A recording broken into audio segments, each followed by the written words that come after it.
Hi, my name is Danielle and I'm here with my gorgeous model Edna. I'm here with Suavecita to show you how to achieve a dramatic cat eye using their ultra black brush tip eyeliner.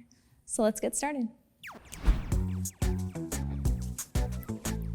I love working with this brush tip liner because it has a super soft, flexible brush that allows me to achieve fine lines every time. Another thing that I love about this eyeliner is that it's super matte, fast drying, and waterproof, so you don't have to ever worry about it smudging or coming off throughout the day.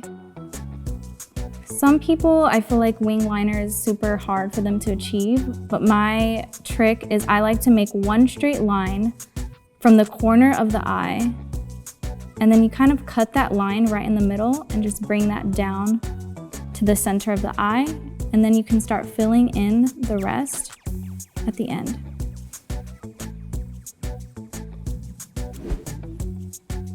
I love adding eyeliner to any look. It really makes the eyes pop and just pulls the look together. And with this liner, it's very easy to achieve.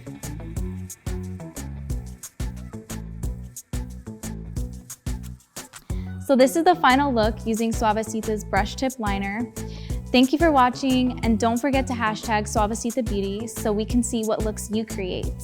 See you on the next one.